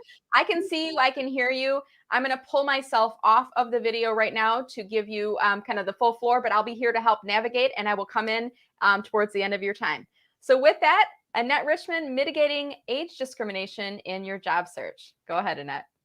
Great. Thank you so much. So, you know, since my area is primarily resumes and LinkedIn profiles, that's where I'm going to focus my attention. I do have some notes because I know we're on a, you know, sort of a deadline here, and I want to make sure that we get through everything. You know, in most cases, your resume or your LinkedIn profile is going to be the first place where recruiters and employers are going to see you. And so you want to make sure that they're not working against you. So the first thing I want to talk about is things that make your resume look dated. And, you know, I look at resumes every week, and I still see so many of the things that are on this slide on people's resumes. So, you know, the objective statement is something, you know, a decade ago, maybe longer. I had one on my, on my resume. They're just not used anymore.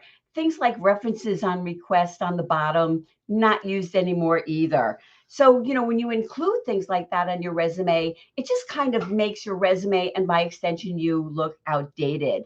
I also see people using Times New Roman. That used to be the standard. You know, everybody used it, and things have changed over the past few years because, as more and more people are looking at resumes on their computer screens, Times New Roman is not that easy to read. Times New Roman and other serif fonts, those are the ones like with the little tails on them. They're hard to read on the computer. Same thing with old email addresses. I remember when I got my AOL email, decades ago, it was so exciting. But today, if you're using AOL, Yahoo, Hotmail, it just kind of dates you, and you just don't want that. You don't want to ever be hiding, your experience, but you don't want to make yourself look outdated either. The same thing with old employment. You should think about your resume as a funnel where you are dedicating most of the space to your current employment, the last maybe 10 to 15 years in detail. And I'll talk to you a little bit about how to include that older employment also. And also graduation dates. A lot of people still have graduation dates. Occasionally I see a resume with their high school on there. So it does depend on industries. Sometimes if you're in academia, people want to see university graduation dates and, if you've graduated summa cum laude, et cetera. But in most cases, most resume writers just don't include them any longer. So how do you modernize your resume? So one thing you do is you remove that objective statement and you replace it with a career snapshot, a summary, which is a snapshot, an overview of your career. And you want to make sure, of course, that anything you claim in that summary, you want to have evidence of it further down in your resume.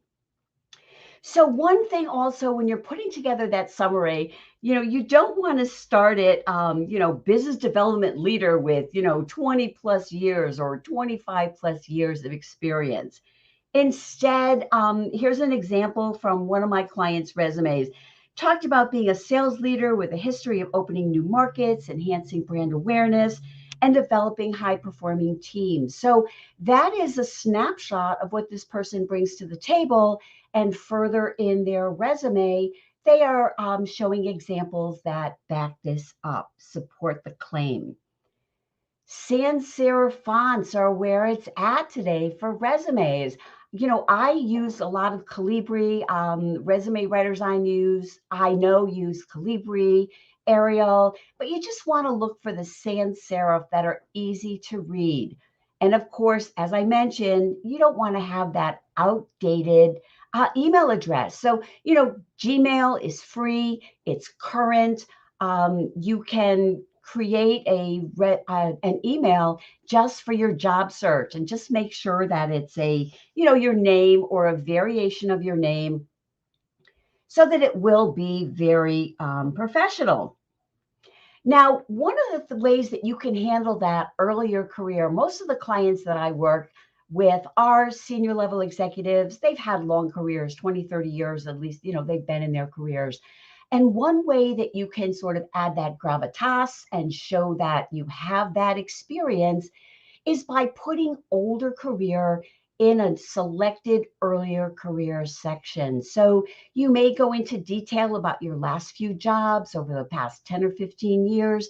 And then you can create this section, which includes, your title, the company, but not the dates of employment. And since it's a selected section, say you worked at Gartner 20 years ago, or maybe Diageo, and you want to have that name on your resume, there is an opportunity for you to include that. I also want to mention that, you can really step up your resume by adding some tasteful color, shading to certain areas that you might want to highlight, or adding some color in the lines that separate the different parts of your resume. Some people will say that, that makes your resume ATS compatible, but that's really not true. So, if you want to have the titles in a colored font or something, that's perfectly fine. And it's a great way, to really step up the resume. I think of the resume as kind of like the format as the package. you give someone a great gift, you don't want to give it to them in a paper bag. You want to have this nice, beautiful package that makes them want to open it. And that's what the format and, adding some design elements is really all about. The last thing is, as I've heard other people say already, you want to make sure that you're demonstrating your value. So I want to talk a little bit about that. We all have heard show versus tell. Show is more, it's more memorable, it's more convincing. That's why weight loss programs, they have the before picture and the after picture, and they have the metrics, the inches lost and the weight lost, because they want to, they want to make it sort of evidence based. And so you want to make sure that you do that. And I'm going to tell you how in a minute. So most of the resumes that I look at, people are very task focused.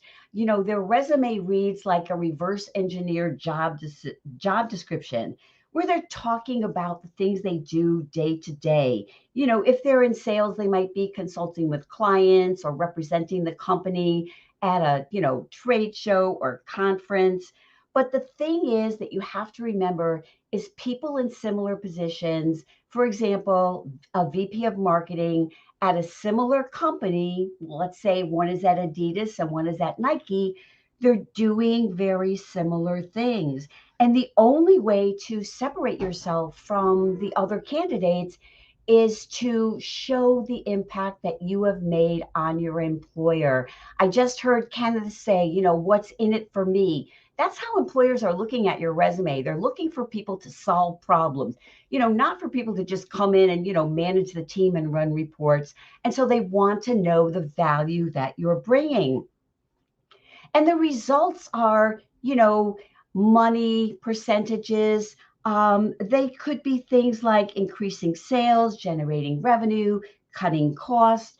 If you're in operations, you might be improving productivity or decreasing turnover. Those are all things that are very valuable.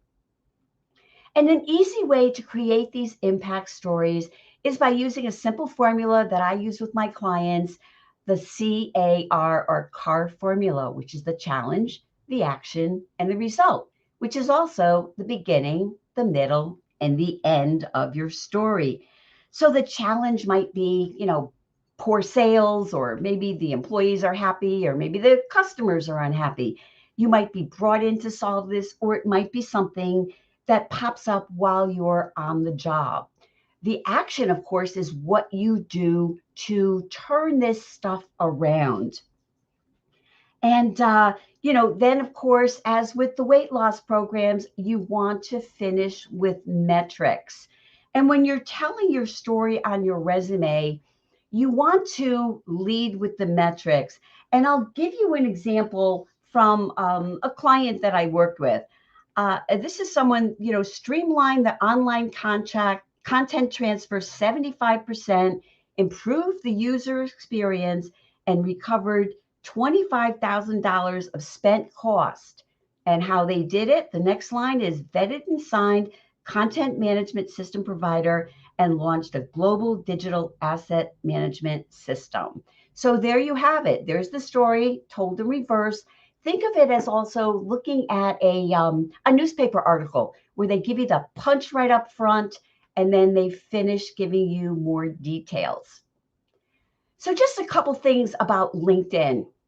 As Brenda just showed everybody, it's so easy to personalize your LinkedIn URL. And when you have the one that they, have given you when you started your profile with the numbers and the letters, it really just doesn't look as professional as it could. And it looks really bad if you're putting it on your resume, and you want to make sure that you have a photo and a background photo, and not that old photo or something that's photoshopped so much that, if you meet someone on video or in person, they're not going to recognize you.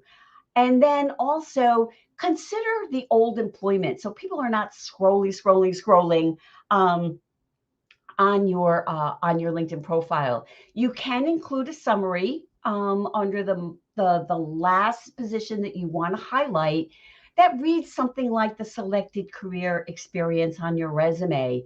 You know, before serving as whatever that position is, I held this and this and this position. And that is one way to sort of consolidate your LinkedIn profile. And I just want to finish with a really quick story. You know, it's all about your attitude. I worked with a candidate when I was recruiting. It was a woman in her 60s. She brought it up to me in conversation, and I was recruiting for a digital marketing position, which is a young industry. She wasn't hired, but she was one of their top candidates. And she did get a job someplace else very shortly afterwards. And it was all because of her attitude. She did not have that chip on her shoulder. She wasn't expecting to be, you know, discriminated against. She was confident and interested in everything and engaging. So that's just the last thing that I want to share with you. And so take it away, Brenda. Well, thank you, Annette. So many great points here in the conversation. And I want to invite our audience to, if there was something particularly helpful for you that Annette shared, I want you to comment in chat and let us know. There was a couple points that you and I are like in the same, we share so many of the same methodologies and approaches. The email address, I was so happy to hear you mentioning that. And I met with a friend years ago when I was starting my business, and I had a Hotmail at the time. And his name's Philip, and he's like, Brenda, nobody's going to take you seriously if you have a Hotmail. They're going to think like you're not with the times anymore. And I was like, but I use my Hotmail for everything. And he's like, you got to get a Gmail, and it's free. You know, you can set it up, and it just it's a signaling thing, isn't it, Annette, that you're keeping up? A lot of what I talked about is a signaling thing that, you know, you are wanting to show that you're savvy. Yeah, exactly. And there's so many I love the Times New Roman, like change it from the default, whatever the program is in. When you open up Word document, and if it says Times New Roman, don't use it. Use Arial, use Calibri, use something else just to show that you put in a little bit of effort, right? And I don't think people are intentionally, you know, doing these things and realizing they make them look dated. But there is just, oh, well, that's what the program's offering. So I'll use Times Roman. I'll keep my AOL email. I won't, you get comfortable, don't you, Annette, using what you have. And sometimes it's hard to kind of move forward on that. It is, but it's so important. And I think that you'll agree that part of the reason things like, you know, ageism, and there's all kinds of isms out there, too young, too old, comes into play is because people feel that the skills aren't relevant. And when you make yourself, you know, look current, that it goes a long way, I think. Yeah, I totally agree. And there's so many people that are coming in chat right now and commenting.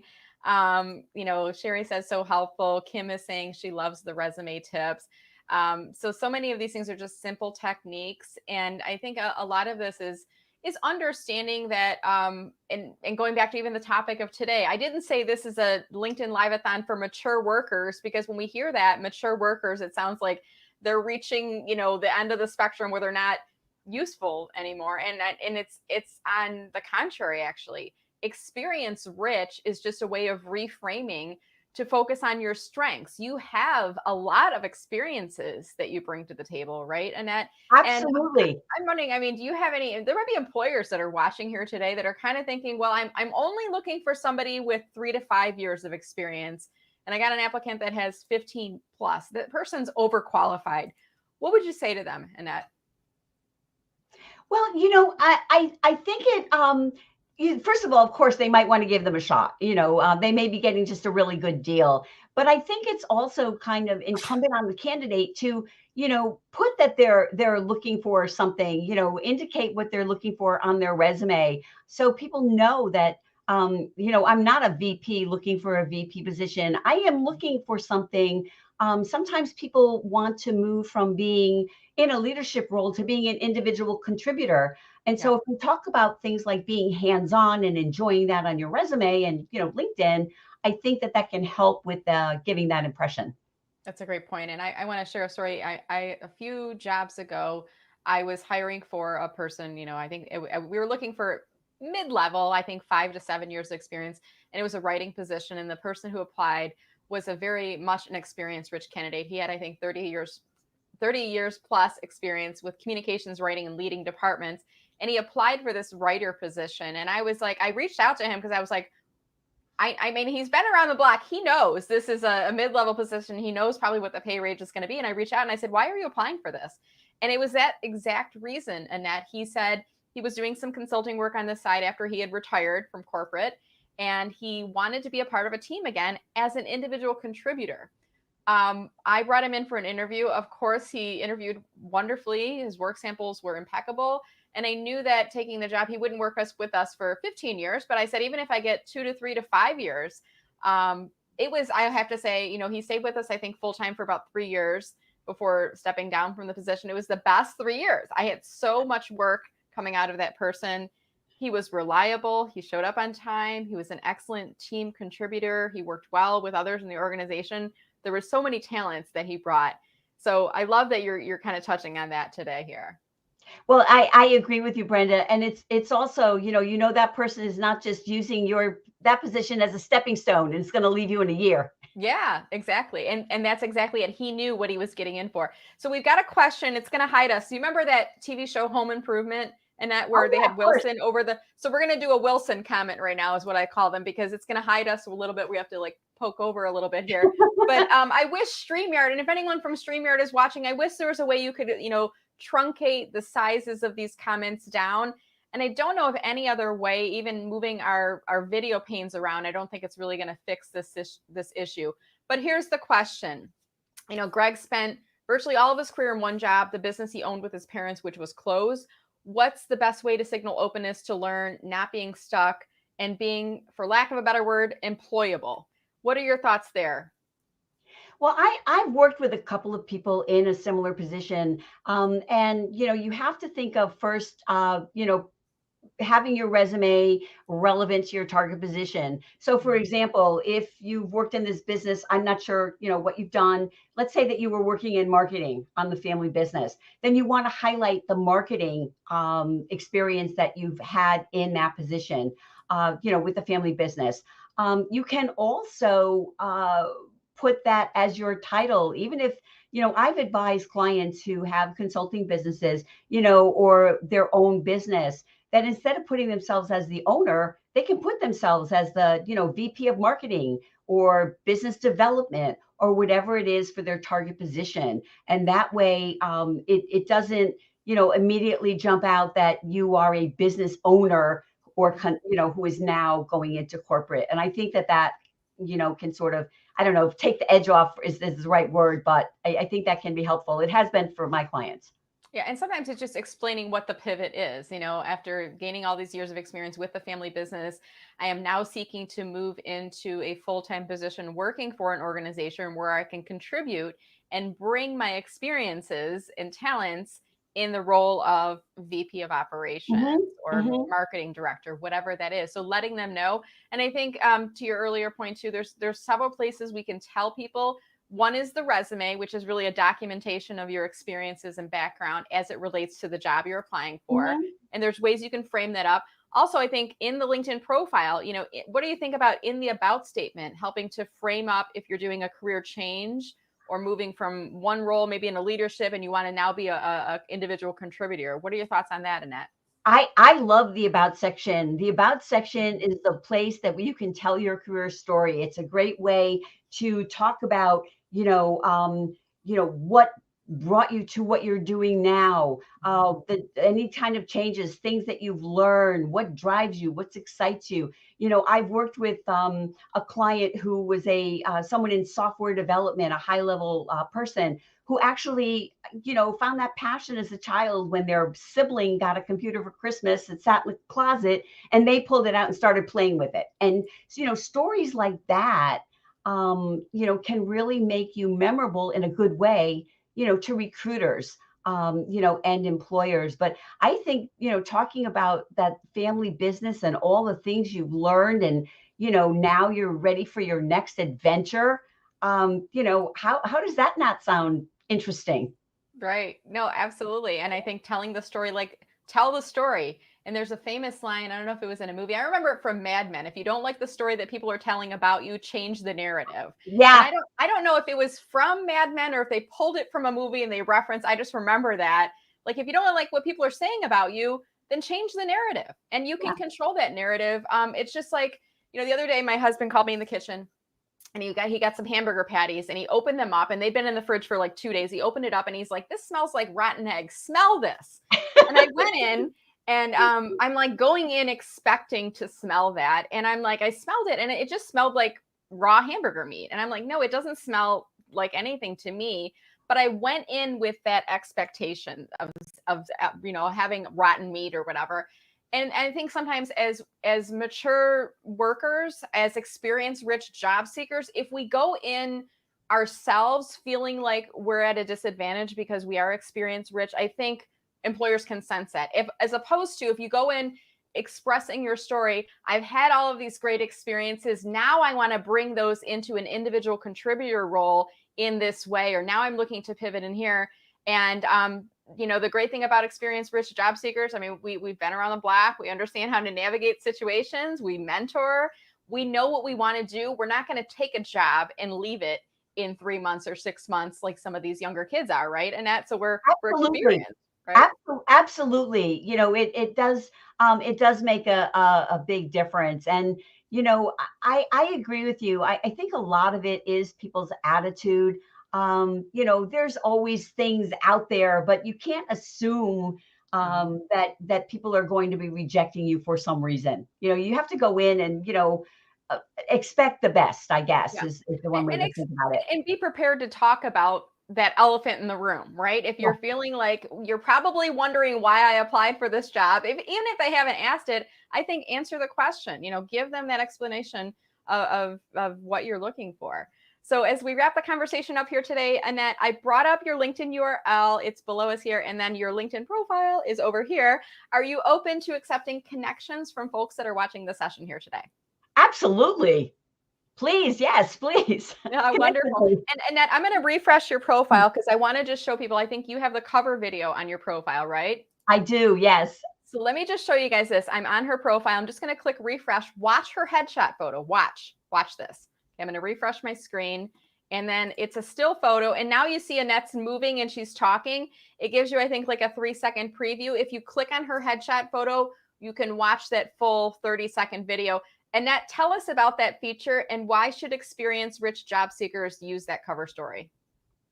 Well, the feature is, you know, it's a feature, you use it on the app, on your phone. It's they say it's 30 seconds, but you know, Brenda, it's only really 29. So you want to try to put that was, you know, it's your opportunity to stand out and show that personality. You know, if you take the time to be energetic and excited and everything, that's what people are going to see. And I think it's also an opportunity because so many people are not using it, that if you do use it, it's always an extra opportunity to stand out. And, you know, I think things like that can make all the difference. You have to use all the tools that are open, you know, and available to you. Perfect. Well, we really appreciate you doing the cover story to use it as a great, and I wasn't planning on it, but I was like, oh, she's got one. Let's talk about it, because we're talking about making sure that we look contemporary, and that's a perfect way of doing so. So thank you so much, Annette. Any final comments, anything you want people to know as we wrap up here today? No, just, you know, I thank you so much for inviting me to be here today. It's been such a pleasure. And please do connect with me on LinkedIn. You know, I have a lot of free resources, etc., on my website. So feel free to check those out as well, you know, and have a great rest of your day. Thank you so much, Annette. It was a delight having you on. I appreciate you. I would love it if you could jump us in the live stream, Annette, because there may be a couple of comments or questions that we didn't get to. Sure. And so appreciate your time today. Thank you, Brenda. All right, wonderful. Thank you, Annette. All right, guys, we're going to move into, we're now crossing, I think we're going into the second half of our LinkedIn Live-a-Thon. And this reminds me a little bit of, you know, my kids' schools have fundraisers, the bowl-a-thon, the walk-a-thon, all those other events. And I thought, what wouldn't it make it for a great event where we did a LinkedIn Live-a-thon and I brought speakers from different backgrounds and experiences to come and join us here today. So that's what we're doing. So every half hour, we have a different speaker who has some expertise in career strategy, career coaching, working with experience-rich job seekers, or having different insights to share along the journey. And in between each segment, I'm bringing people on to give a 1-minute introduction of themselves. So if you're open and interested to doing a video introduction, you have to be connected with me on LinkedIn. Message me. And as long as you are an experience-rich job seeker, I will give you a link to come and join us on StreamYard. And in between our speakers, you'll have the opportunity to give a 1-minute introduction. Now, we do have a lot of job seekers watching this session here today. Some people are working but looking. If that's you, I would encourage you not to interact at all with the chat at all, because that will broadcast that you're watching this, right? So be careful about that. If you are in career transition, actively unemployed, searching for a new position, I would use this as an opportunity to introduce yourself. Don't be shy about doing that. And I'm vamping a little bit right now because our next speaker is Heather Coleman-Boss, and I don't see Heather in the StreamYard just yet. If you know Heather, can you text her and let her know we're waiting for her? And I just messaged her in the background. I sent her an email in case she may be running late from another appointment. We'll keep this conversation going. The good part for me is it does give me a little bit of a break to interact with all of you as well. So how are you guys liking this so far? Is this helpful? Do you have any questions? Drop those into chat right now.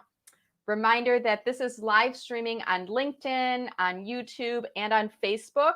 And if you happen to come in a little bit late and you're like, what the heck is going on? Well, this is what I am calling a LinkedIn Live-a-Thon for experience-rich job seekers. I created this event, pulled together some speakers, and I wanted this to be a place where those who are experience-rich, and I'll say, I'm going to draw a line in the sand there, aged 40 plus, maybe you're 50 plus or 60 plus, and you're in career transition looking for your next opportunity.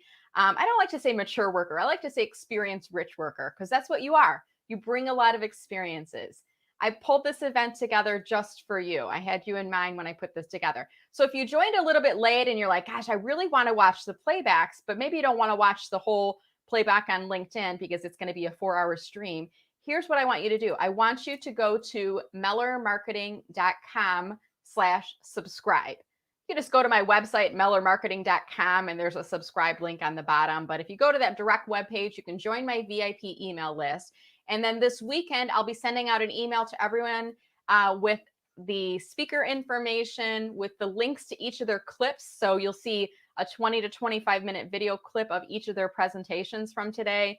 I'll also be stringing together the job seeker introduction, so you can watch those in playback if you'd like. So my goal is to make it as helpful for you as possible, either watching this live today or watching that in playback later. Now, you can watch this on LinkedIn. You can go over and watch it on YouTube if you want, or you can go on Facebook. I have it live streaming there on the Meller Marketing page. So a couple places where we'll be having that.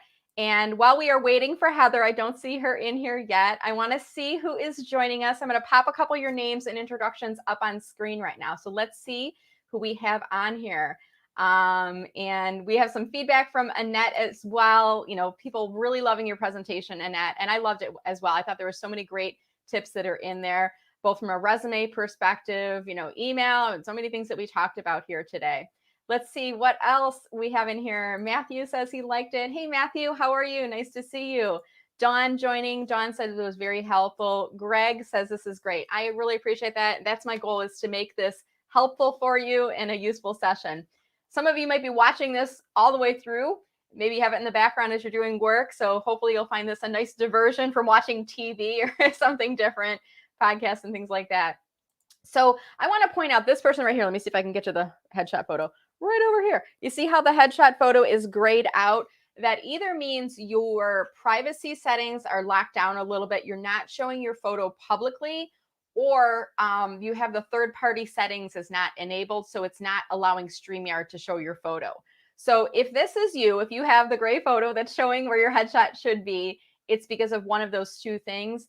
And actually I have a blog. I'm not sure if I can find it in the background here. This is what I do when I'm searching for information on blogs. I go into my menu bar and I type in gray photo, Brenda Meller, LinkedIn Live. And I have a blog.